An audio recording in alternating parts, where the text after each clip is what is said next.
আমরা পশ্চিমবঙ্গের কলকাতা থেকে বলছি। আমরা কুহক আলিপুর নাট্যদল।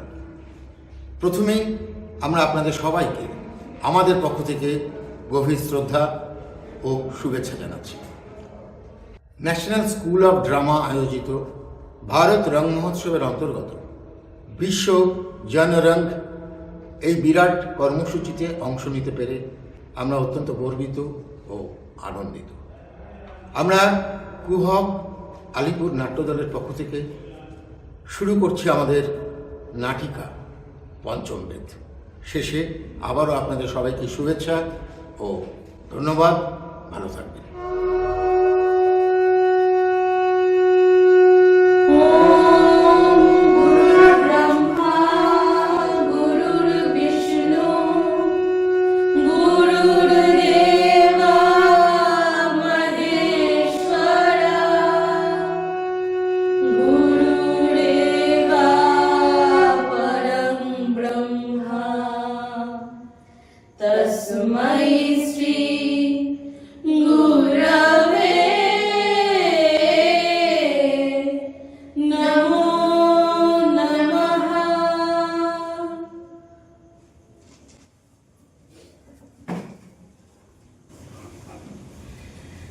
আমাদের পূর্ব পর্ব শেষ হলো। এবার আমরা যা শিখেছি তার অনুশীলন করতে হবে।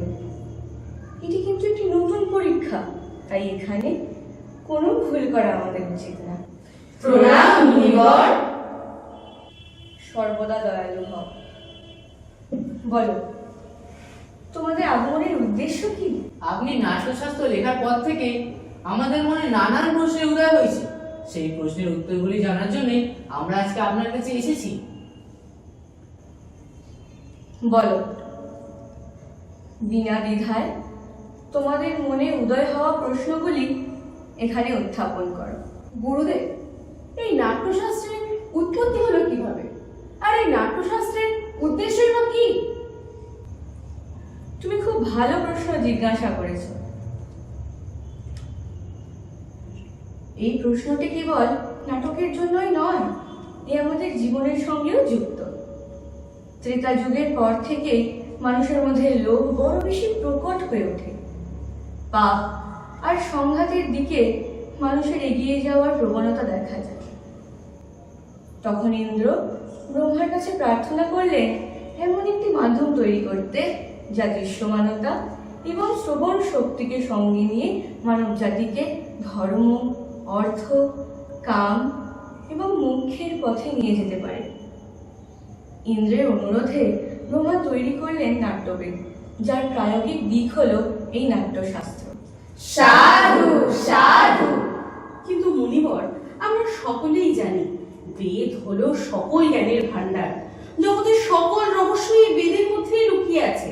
সুতরাং এই বেদগুলোই আমাদের জন্য যথেষ্ট ছিল। তাহলে কি কারণে নতুন বেদের সৃষ্টি করা হলো? নতুন বেদ সৃষ্টি করা হলো কারণ সমস্ত মানুষকে সবকিছু সহজে বোঝাবার ব্যবস্থা করতে হবে।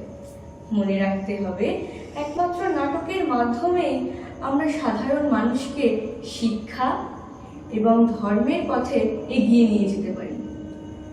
তাই এই শুভ উদ্দেশ্য অর্জন করার জন্যই স্বয়ং ব্রহ্মা 4টি বেদকে এক করে নাট্যশাস্ত্র রচনা করেন। বেদের তত্ত্ব ও উপাদানগুলি নিয়ে কি করে একটি নতুন নাট্যবেদ রচিত হল? আপনি আমাদের বিস্তারিতভাবে বলুন। এই যে তোমরা গানটি শুনলে, এটি সামবেদের গান। নাটকে গান এসেছে সামবেদ থেকে, আর যজুর্বেদ থেকে এসেছে অভিনয়, অথর্বের দিক থেকে এসেছে রস। এইভাবে 4টি বেদ থেকে নিয়ে নাট্যশাস্ত্র তৈরি হয়েছে। গুরুদেব, আর একটি প্রশ্ন, কেবল দেবতাদের জন্যই কি নাটক রচিত হয়? না না না, একদমই তা নয়।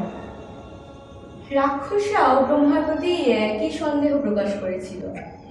দেবতা, দানব, মানুষ, রাক্ষস সকলেই নাটক করতে পারে। নাটকের মধ্যে সমস্ত আচার দেখানো হয়েছে। এই গ্রন্থটি 3টি পৃথিবীর বর্ণনা দেয়। শুধু তা নয়, দুঃখে ক্লান্ত এবং শোক জর্জরিত সকলকে বিশ্রাম দিতে পারে এই নাটক।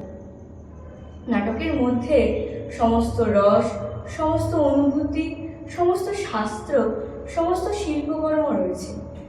এমন কোনো জ্ঞান নেই, এমন কোনো ক্রিয়াও নেই যা নাটকে দেখানো যায় না। আশ্চর্য! পুরো সৃষ্টি, সব লৌকিক এবং অলৌকিক, শিল্প ধর্ম সবই নাট্যকলার মধ্যে। হ্যাঁ, নাটককে সমস্ত কলা বা শিল্পের উৎস বলা যেতে পারে। নাটক সমস্ত কলার সঙ্গম। নাটক একটি অদ্ভুত শিল্প, যেমন বেঁচে থাকার জন্য শ্বাস প্রশ্বাস।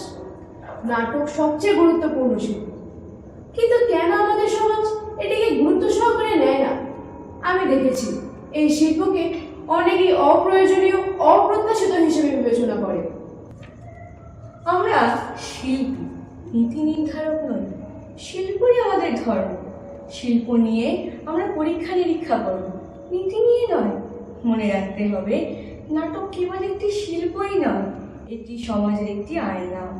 এটি সত্যের পথে, মানবতার পথে মানুষকে এগিয়ে নিয়ে যায়।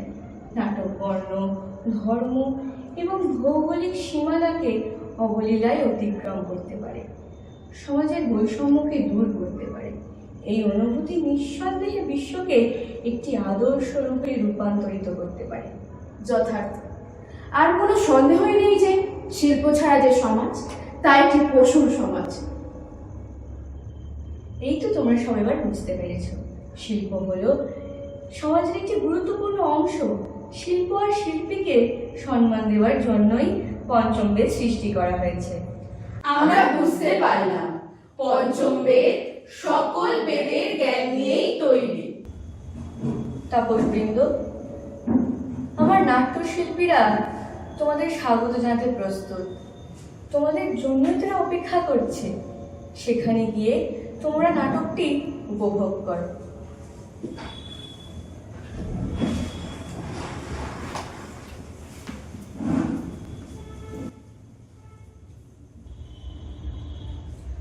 ও